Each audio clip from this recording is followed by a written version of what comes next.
Ever noticed how you can game and game and game and scroll and scroll and scroll for hours on end and it just doesn't hit the spot anymore? Doesn't feel as good as it used to? That's not boredom, that's burnout. That's something you get when you've done it for too long and you've overstimulated yourself. There's only one way to reset that, and that's dopamine detox. And in this video, I'll talk about how you can reset that, how you can get it to normal, or how you can possibly even change your life. If you're not addicted anymore, or if you don't feel addicted, you can just change your life. The best way to change your life is with a dopamine detox, because that's when hard work will feel the easiest. If you just want to not get addicted to video games, because you feel like you're getting addicted, or you want to reset, I recommend doing a short-term detox. If you feel like you're trying to scratch an itch somewhere, but you can't scratch the itch, it doesn't feel the same, or you're trying to fix a chronic addiction, or you're trying to open a new chapter of life, then I recommend long-term detox. This one is not as hard, and the other one is 1 week to 2 months. I recommend doing the long-term one because then you can just change your life, and I don't recommend playing video games. I can play video games every week as a little reward, but otherwise I don't recommend doing it at all anymore. What are the non-negotiables? No good feels from food, no gaming, no scrolling, no gossip, no like novelty seeking in the sense of trying to do new things that you've never done before with friends or with activities that you're doing, like seeking out daydreaming or like checking your phone, jumping between tabs when you're researching something on your computer. Or even, as I said, daydreaming. That's also a big one.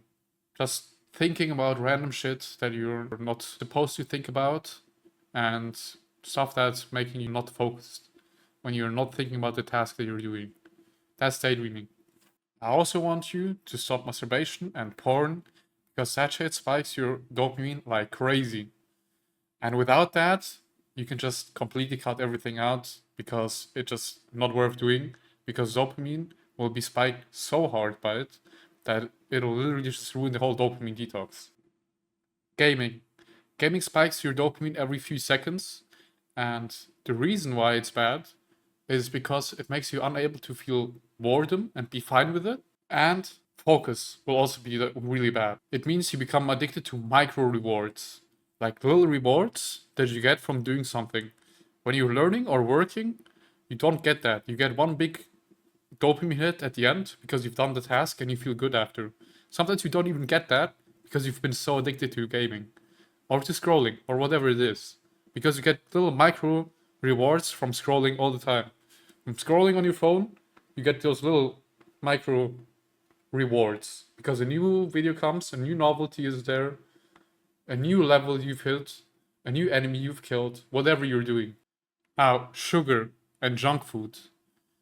This means that you can't enjoy normal food anymore, and it gives you dopamine hits unlike anything else. It's fast and you can buy it, so it's pretty similar to drugs.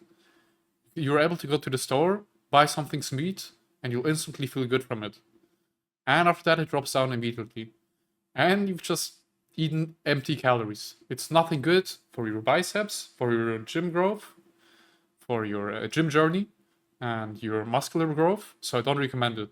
The effects of it will be poor energy, inability to enjoy simple meals, and instability of your energy. The cravings will also be pretty bad when you're trying to cut weight. So I generally recommend don't even get used to eating sugary foods. Just eat for function. That's what I do. No stimulants like coffee and tobacco. Those are the main ones, the two main ones. Because those things give you artificial energy, and they give you dopamine and norepinephrine spikes. Norepinephrine is something you're only supposed to get from running, or exercising, or boxing, or whatever the hell you're doing. It's supposed to come from physical exhaustion, not from smoking something, chewing on something, or putting something up your lip, or drinking coffee, or drinking energy. That's usually not what's supposed to happen. I get it when you drink coffee in the morning because you're waking up super early and you're trying to work and you're not trying to feel tired during that work. That's totally fine, but then just keep it to 1 coffee a day. Don't drink energy drinks because those things have artificial sweeteners or sugar. And as I said, sugar is not good for the reasons that I mentioned.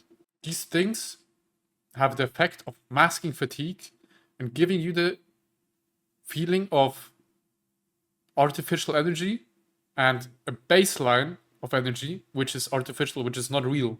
Which means when you get off those things, or you can't buy them for a certain time, then you'll feel way, way less energized.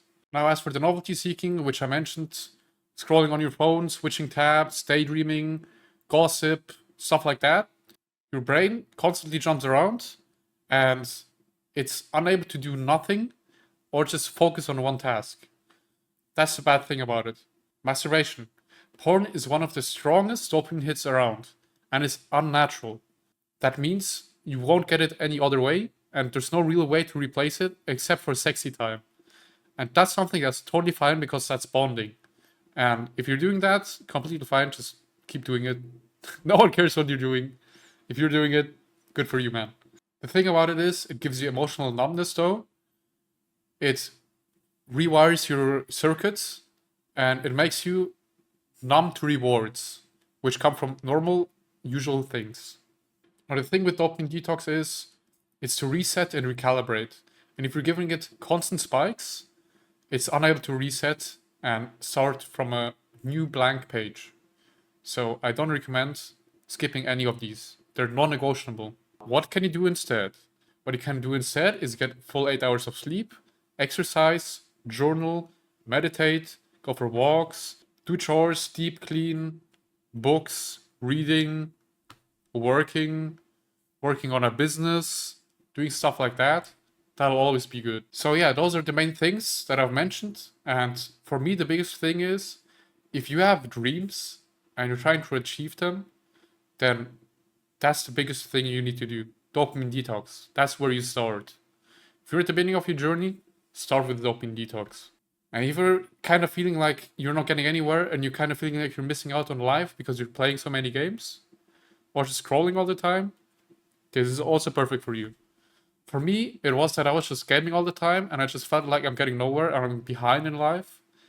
Everyone's got a girlfriend, everyone's got good grades, some already have a business, some are streaming and gaming and making money with it. And everything, I just felt like I just haven't committed to anything. I wasn't able to stick to anything. I wasn't able to do hard things. I didn't have the body that I wanted. I was just unhappy with everything. Then I started with bodybuilding. I started being consistent. Then I started getting interested in business. Then I stopped gaming, which is actually recently. I've stopped gaming a few times, but now I'm gonna stick to it. I haven't played video games for 2 weeks. Then I'm starting to stay consistent with business. That means waking up at 4 a.m. and working 1 or 2 hours before work, studying 1 or 2 hours before work, coming home from work, working out, then sleeping. And you'll get used to this cycle pretty soon. And then going for walks or on walks with friends, even better, even more enjoyable. You'll start to feel more motivated and you'll start to feel better from the small tasks, from the small things and small rewards, like going for walks, reading a book, cleaning your room, stuff like that. And cleaning your room is a big one. If you haven't cleaned your room, go do that right now. Pause the video, clean your room, and come back. Because that's a big one. If you don't do that, you're never gonna reset your brain because your room is like a projection of how your head looks inside. So go do that one. Otherwise, I hope you enjoyed it. If you need help with marketing and you're a business, then you can write me on the email down below and I'll answer to you in 24 hours. I hope you enjoyed it and leave a like, comment, help me finesse the algorithm. And if you've watched to the end, I appreciate it.